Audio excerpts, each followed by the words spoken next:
ஹாய்ப்பா, எல்லாம் என்ன பண்ணிட்டு இருக்கிறீங்க? வாங்க, இன்னைக்கு வந்து மட்டன் குழம்பு எப்படி வைக்கிறதுன்னு ரெசிபி நான் சொல்கிறேன். வாங்க பாருங்கள். மட்டன் வந்து 1/4 கிலோ வாங்கிட்டு வந்து வேக வச்சு வச்சாச்சு. 3 விசில் விட்ட பாருங்கள், அப்படியே கறி பஞ்சு பஞ்சாக ஆயிடுச்சுங்க. இது அப்படியே இருக்கட்டும். அடுத்தது இதுதாங்க தாளிப்புக்கு வந்து பாருங்கள், சின்ன வெங்காயம் தாளிக்கு எடுத்து வச்சுருக்கேன். அதே மாதிரி அரைக்கிற இன்க்ரீடியன்ஸ் பாருங்கள், சின்ன வெங்காயம், தேங்காய், கசகசா இதை மட்டும் இதில் அரைச்சிக்குவோம்.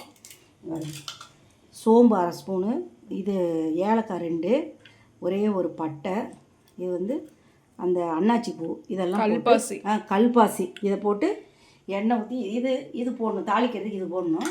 பாருங்கள், கொத்தமல்லி தூள் 1 ஸ்பூனு, இது கறி மசாலா வந்து 1/4 டீஸ்பூன் வச்சுருக்கேன். இஞ்சி பூண்டு பேஸ்ட் போடணும். இந்த செய்முறை இது வந்து பார்த்துட்டிங்களா. இப்போது நான் வந்து இந்த தேங்காய், கசகசா, வெங்காயத்தெல்லாம் போய் அரைச்சிட்டு வந்ததுக்கப்புறம் வச்சு தாளிக்கும் போது உங்கள்கிட்ட காமிக்கிறேன். எல்லாம் என்ன பண்ணிட்டு இருக்கீங்க? வாங்க, இன்றைக்கி வந்து மட்டன் குழம்பு எப்படி செய்கிறதுன்னு பார்க்கலாம். 1/4 கிலோ மட்டன் வாங்கி பாருங்கள், குக்கரில் வச்சு 3 விசில் விட்டு வேக வச்சாச்சு. அடுத்தது இப்போ கடாய் அடுப்பில் வச்சுருக்கேன்.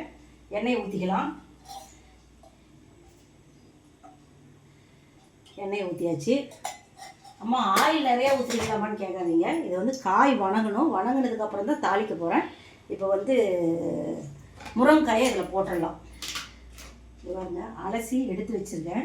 இதை தூக்கி இப்போ போட போகிறோம். எல்லாமே போட மாட்டேன், சும்மா கொஞ்சம், அவ்வளோதான்.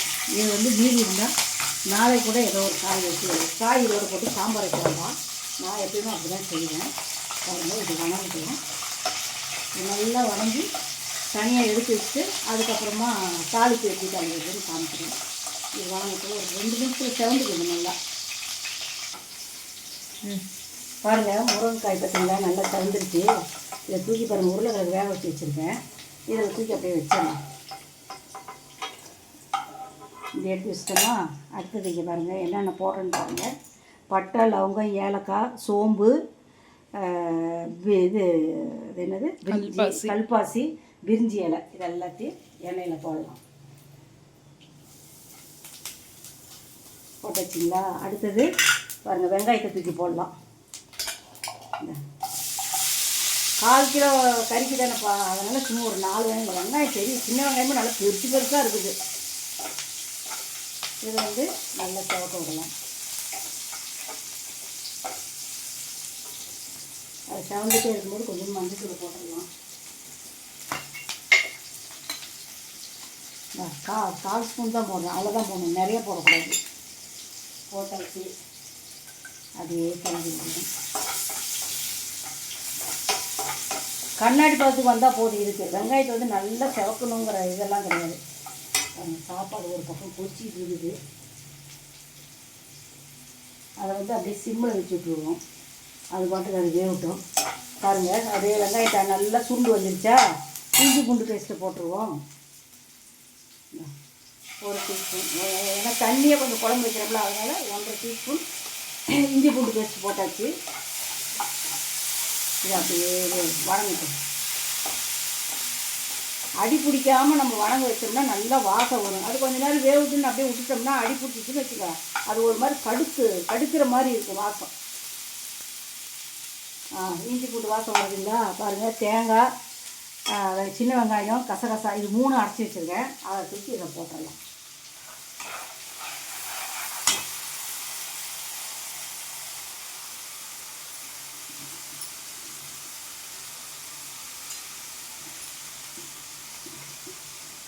இதை தூக்கி இதை போட்டாச்சு. நல்லா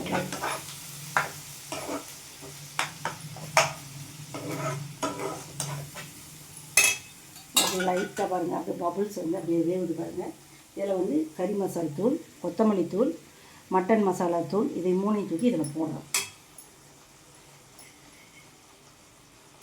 எல்லாமே சொல்லிட்டு 1/2 ஸ்பூனு, கறி மசாலா மட்டும் 1/4 ஸ்பூனு போட்டிங்கன்னா போதும். அதை போட்டு நல்லா கிளறி விடுங்க.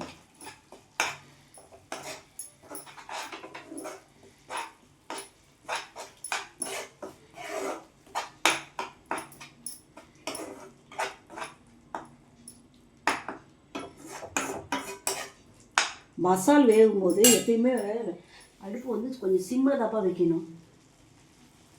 அப்போ அப்போ தான் வந்து அடி பிடிக்காத வெந்துட்டு இருக்கும்.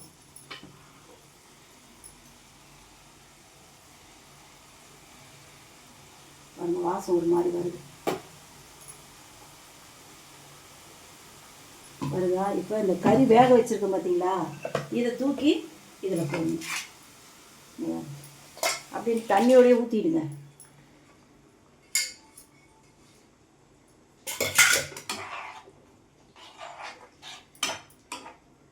இந்த மசாலாவும் இதுவும் அப்படியே வெந்துட்டு இருக்கும்போது அடுத்தது போட வேண்டியதை காமிக்கிறேன் பாருங்க. மிளகாத்தூள் போடணும் காரத்துக்கு ஏற்ற மாதிரி. இந்த பாருங்கள், 1/2 ஸ்பூன் போட்டிருக்கோம். இன்னும் கொஞ்சோண்டு போட்டுக்கலாம், ஏன்னா காரம் பத்தலைன்னு வச்சுக்கோங்க. ஃபஸ்ட்டே போடணும், இல்லாட்டா கொதிக்கிற பச்சை வாடை அடிக்கும். அடுத்தது மிளகுத்தூள். இந்த பாருங்க, மிளகுத்தூள் 1 ஸ்பூன் போடுறோம். அவ்வளோதான், அது ஒரு கிளறு பாதி விடலாம்.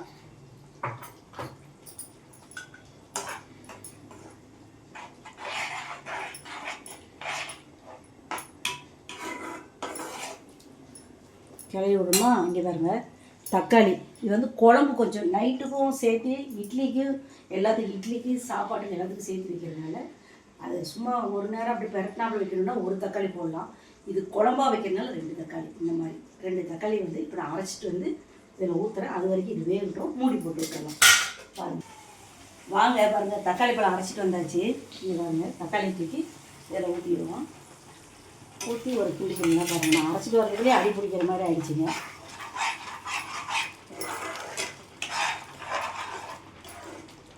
அரைச்சிட்டு வந்து அம்மி கழுவுன தண்ணி எல்லாத்தையும் எடுத்து இதில் ஊற்றிடலாமா? இங்கே பாருங்கள்,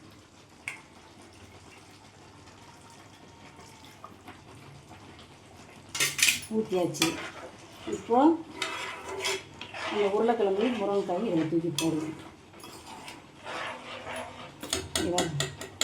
வணக்கி வச்சுருந்தோமா, அதை தூக்கி வைப்போம்.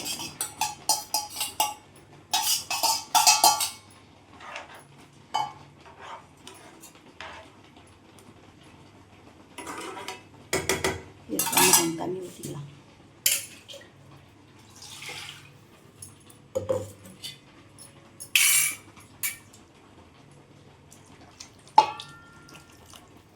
தண்ணி ஊற்றியாச்சு.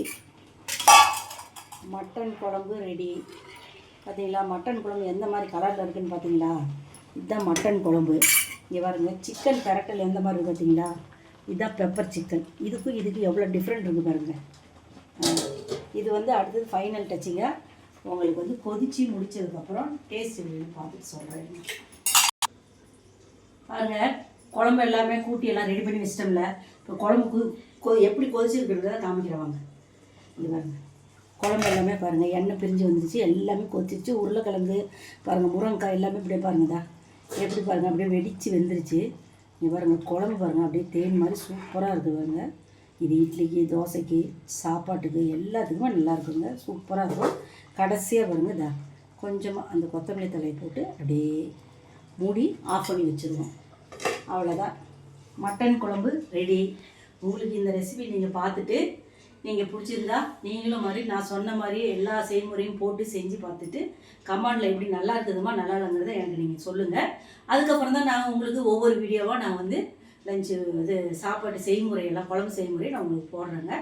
ஓகேங்க, பாய்ங்க, வணக்கங்க. மத்தியானம் சாப்பாடு வீடியோவில் எல்லாத்தையும் நான் காமிக்கிறேன் பாருங்கள்.